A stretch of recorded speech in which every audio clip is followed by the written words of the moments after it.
Salam, saya Jason Aaron. Pada pembahasan kali ini saya akan membahas tentang sistem promosi. Untuk pokok pembahasannya sendiri, yang pertama ada komunikasi pemasaran, kedua tujuan promosi, buruan promosi, strategi pengeluaran promosi, buruan promosi, strategi pemilihan media, dan strategi copy iklan.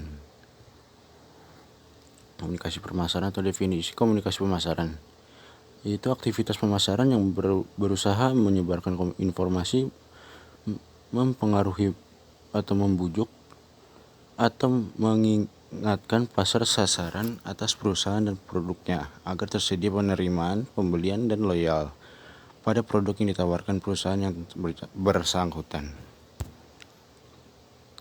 Dan ini adalah model komunikasi pemasarannya. Gambarnya adalah seperti ini. 3 unsur pokok dalam struktur proses komunikasi pemasaran.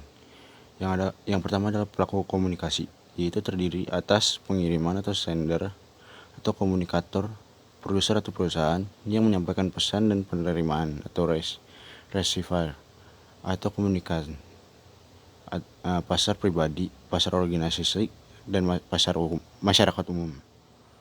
Kedua ada material komunikasi. Yang pertama ada gagasan, materi pokok yang hendak disampaikan pengirim. Kedua ada pesan atau message, himpunan berbagai simbol atau oral, verbal, atau non-verbal dari suatu gagasan. Yang ketiga ada media atau pembawaan transporter pesan komunikasi. Pemilihan media personal dipilih dari tenaga penganjur, misalnya konsultan, tenaga ahli profesional, atau dari masyarakat umum. Media non-personal meliputi media massa seperti radio, TV, internet, koran, majalah, dan tabloid. Kondisi lingkungan atau ruang gedung ataupun peristiwa tertentu seperti hari-hari besar atau spesial. Respon atau reaksi pemahaman atas pesan yang diterima oleh penerima. Yang selanjutnya ada feedback, pesan umpan balik dari sebagian atau keseluruhan respon yang dikirim kembali oleh penerima. Terakhir ada gangguan atau noise, segala sesuatu yang dapat menghambat kelancaran proses komunikasi. 5 macam gangguan komunikasi pemasaran, yaitu ada gangguan fisik, masalah sematik atau bahasa, perbedaan budaya, efek status, dan ketidakadaan umpan balik.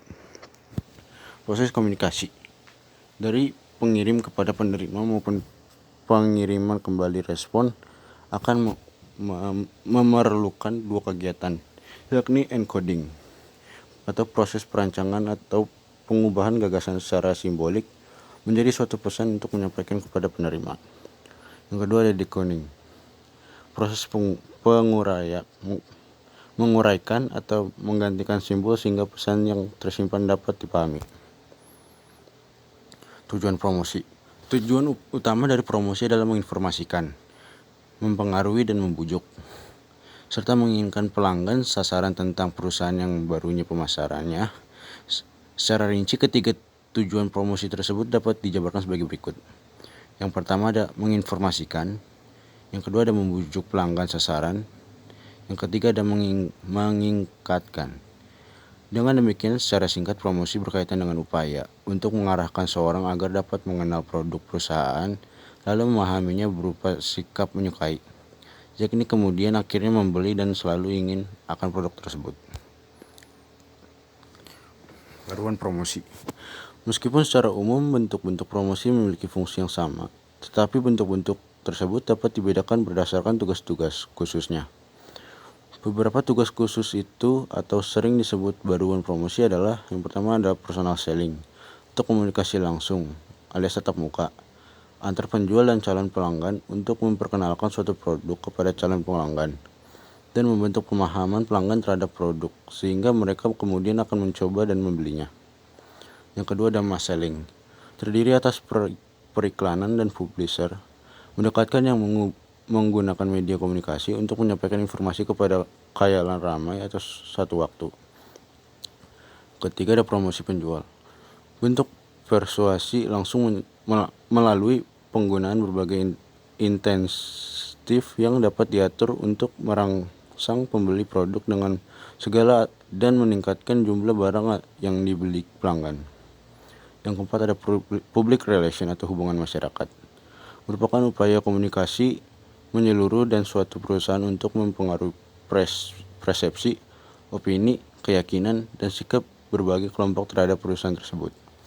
Yang kelima ada direct marketing atau penjualan langsung tetap perantaran. Direct marketing adalah sistem pemasaran yang bersifat interaktif yang memanfaatkan suatu atau beberapa media iklan untuk menimbulkan respon yang terukur atau transaksi yang di sembarangkan lokasi. Strategi promosi. Strategi promosi berkaitan dengan masalah-masalah perencanaan, pelaksanaan, dan pengadilan komunikasi persuasif dengan pelanggan. Strategi promosi ini bertujuan untuk menentukan proporsi personal selling, iklan, dan promosi penjual. Adapun strategi pokok dalam strategi promosi yaitu strategi pengeluaran promosi, baruan promosi, pemilihan media, copy periklanan, penjualan, serta motivasi dan penyediaan tenaga penjual. Strategi pengeluaran promosi.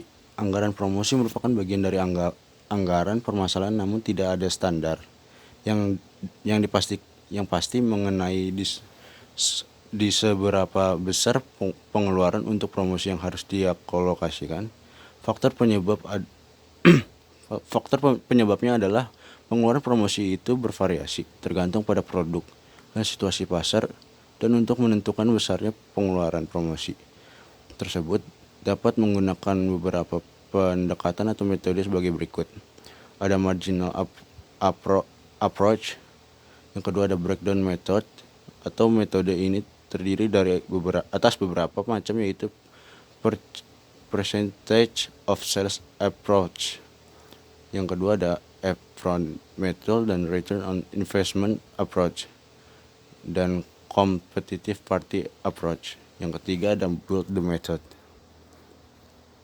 Strategi baruan promosi. Faktor-faktor yang menentukan baruan promosi. Yang pertama ada faktor produk, dengan mempertimbangkan karakteristik dan cara produk itu dibeli, diasumsi dan dipersepsikan. Kedua ada faktor pasar, 3 faktor pelanggan, 4 faktor anggaran, 5 faktor baruan pemasaran. Strategi pemilihan media. Tujuan dari strategi ini adalah memilih media yang tepat untuk kampanye iklan dalam rangka membuat pelanggan menjadi tahu, paham, menentukan sikap, dan membeli produk yang dihasilkan perusahaan. Adapun yang dimaksud dengan media adalah saluran penyampaian pesan komersil kepada khalayak sasaran. Media tersebut dapat berupa surat kabar, majalah, TV, radio, media luar ruang, iklan transit, dan direct mail. Ada beberapa cara untuk menentukan tujuan periklanan, yaitu inventory approach, hierarchy approach, dan attitudinal approach. Strategi copy iklan. Copy adalah sisi dari iklan. Copy berfungsi untuk menjelaskan manfaat produk dan memberi alasan kepada pembacanya mengapa harus membeli produk tersebut. Copy yang efektif harusnya menarik, spesifik, mudah dimengerti, singkat, bisa dipercaya, sesuai dengan keinginan pembaca, dan persuasif. Pesan-pesan yang disampaikan dapat disajikan dengan gaya menyampaikan yang berbeda-beda dengan memanfaatkan cuplikan kehidupan individu atau kelompok, gaya hidup kelompok, fantasi tentang produk, suasana hati atau mood, atau cara citra seputar produk, musik untuk lebih menghidupkan pesan, simbol kepribadian untuk menciptakan karakter yang mempersonifikasikan produk, memamerkan keahlian dan pengalaman perusahaan dalam menghasilkan produk, bukti-bukti ilmiah keunggulan produk, serta bukti-bukti kesaksian dari orang-orang terkenal. Sekian dari saya, terima kasih atas perhatiannya.